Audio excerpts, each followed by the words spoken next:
അല്ലെങ്കിൽ ആദ്യം നിങ്ങൾ ചോദിക്കുന്ന ചോദ്യം അതായിരുന്നല്ലോ, എന്ത് സ്വർണ്ണപ്പാളി, എവിടെ സ്വർണ്ണപ്പാളി എന്നല്ലേ ചോദിച്ചുകൊണ്ടിരുന്നത്. ഇപ്പോൾ അത്ര പത്രസമ്മേളനം നടത്തി ഒരൊറ്റ ഒരുത്തം മിണ്ടുന്നില്ലല്ലോ. നിങ്ങളാരെങ്കിലും മിണ്ടിയോ?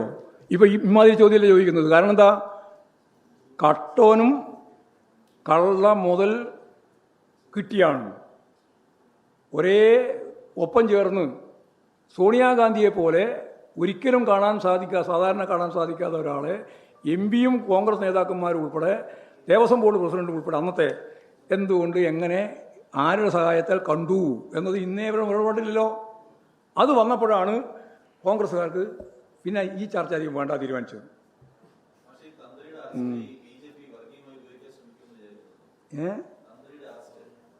ബി ജെ പി പിന്നെ എപ്പോഴെങ്കിലും വർഗീയ അല്ലാണ്ട് ചിന്തിച്ചിട്ടുണ്ടോ? ഇതൊന്നൊരു ചോദ്യമാണ്.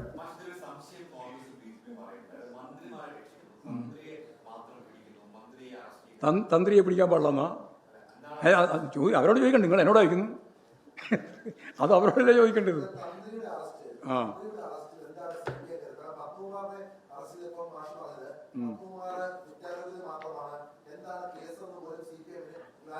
ഇല്ല, ഇപ്പോൾ ക്ലാരിറ്റി വന്നാൽ അപ്പോൾ നടപടിക്കുമല്ലോ. നിങ്ങൾ മനസ്സിലായിക്കോ, മറ്റേ പത്മകുമാറിൻ്റെ പേര് നടപടി എപ്പോഴാണോ വരിക, ഞാൻ നേരത്തെ പറഞ്ഞിട്ടുണ്ട്, എപ്പോഴാണോ ക്ലാരിറ്റി വരുന്നത് അപ്പോൾ വരും.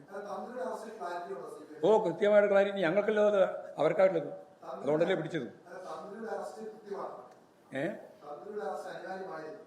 അനിവാര്യമായിരുന്നു. അതൊക്കെ SIT അല്ലേ പറഞ്ഞിട്ടുള്ളത്, ഞങ്ങളാണോ പറയുന്നത്? ഞങ്ങൾക്കറിയോ ആരാ അതിൻ്റെ പിന്നിൽ പ്രതി എന്നെല്ലാം? അത് SIT കണ്ടുപിടിച്ചു, അവരെ അറസ്റ്റ് ചെയ്തു, ഇപ്പോൾ ജയിലിൽ കിടക്കുകയാണ്. കോൺഗ്രസ്സുകാർ പറയുന്നല്ലേ, BJP കാരും പറയുന്നത് അതാണ്. അപ്പോൾ വക്കാലത്താണ്. SIT അന്വേഷണത്തിൻ്റെ ഭാഗമായിട്ട് കണ്ടെത്തിയിട്ടുള്ള കാര്യങ്ങളോട് യോജിക്കാൻ സാധിക്കാതെ സോണിയാഗാന്ധിയുടെ കാണാൻ പോയ കാര്യം മുതൽ ഇങ്ങോട്ട് അവർക്ക് ഉൾക്കൊള്ളാൻ സാധിക്കുന്നില്ല. അപ്പോൾ ഈ തന്ത്രിയെ പിടിച്ചതിനെ പറ്റി അവർക്ക് ഉൾക്കൊള്ളാൻ കഴിയുന്നില്ല. ഞങ്ങളെ സംബന്ധിച്ച് യാതൊരു സംശയവും അന്നും ഇന്നും ഇല്ല. അന്നേ ഞാൻ പറഞ്ഞ കാര്യം ഇന്നും ആവർത്തിച്ചുകൊണ്ടിരിക്കുകയാണ്. ഒരാളെയും സംരക്ഷിക്കാനുള്ള ഒരു നിലപാടും ഞങ്ങൾ സ്വീകരിക്കില്ല. ആരാണോ കുറ്റവാളി, SIT കണ്ടെത്തുന്ന കുറ്റവാളികളെ നിയമത്തിൻ്റെ മുമ്പിൽ കൊണ്ടുവരണം. അയ്യപ്പൻ്റെ ഒരു തരി സ്വർണം നഷ്ടപ്പെടാൻ പാടില്ല. അത് അന്നേ ഞങ്ങൾ പറഞ്ഞാൽ ഇന്നും അതിനെ പറയും. ആരെല്ലാനോ പിടിക്കുന്നവരെല്ലാം പിടിച്ചോട്ടെ, ഞങ്ങൾക്ക് പ്രശ്നമില്ല.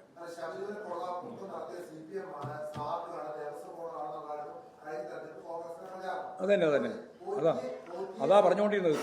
പോറ്റിയെ കയറ്റിയത് യഥാർത്ഥത്തിൽ അവിടെ കോൺഗ്രസിൻ്റെ നേതാവ് ദേവസ്വം പ്രസിഡന്റായിരിക്കുമ്പോഴാണ് ഇതെന്ന് ഇപ്പോൾ വിവരം പുറത്തു വന്നല്ലോ. അതുകൊണ്ടാണല്ലോ പറഞ്ഞത് ഈ പോറ്റിയെ കയറ്റിയ പാട്ടുപാടിയല്ലോ. ഇനി പോറ്റിയെ കയറ്റിയ പാട്ടിൻ്റെ അകത്ത് ഇങ്ങനെയാ പാട്ട് പാടണം. ഞാൻ പാടുന്നില്ല. ആരും ചോദിക്കുമ്പോൾ ചേർത്ത് പറയേണ്ടിയാണത് ഞാൻ പറഞ്ഞത്. നല്ലോണം പറഞ്ഞോ. കയറ്റിയത് ആരാണെന്നും പറഞ്ഞോ, കട്ടത് ആരാണെന്നും പറഞ്ഞോ. ഞങ്ങളെ പറ്റിയാണല്ലോ പറഞ്ഞുകൊണ്ടിരുന്നത്. അതുകൊണ്ട് മാറ്റി പറഞ്ഞാൽ മതി. പേര് പറഞ്ഞാൽ മതി. നടത്തിക്കൊണ്ടിരുന്നത്. ഞങ്ങൾക്ക് എന്താ ആശ്വാസം? ഞങ്ങൾക്ക് അല്ലെങ്കിൽ നേരത്തെ ആശ്വാസമല്ലേ? ഞങ്ങൾക്ക് എന്താ ഉൾക്കണ്ട? ഞാൻ നേരത്തെ പറഞ്ഞല്ലോ, ഞങ്ങൾക്ക് ഇതിൻ്റെ അകത്തൊന്നും മറച്ചു വെക്കാനില്ല. ഞങ്ങൾക്ക് ഒരു പ്രശ്നമില്ലാത്തത്.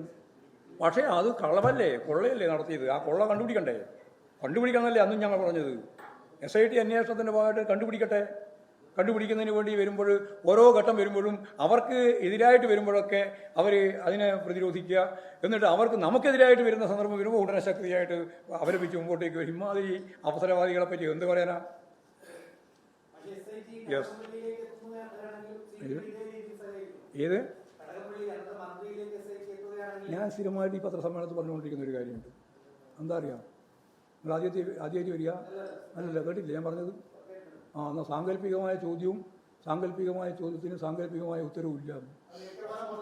ആര് പറഞ്ഞാൽ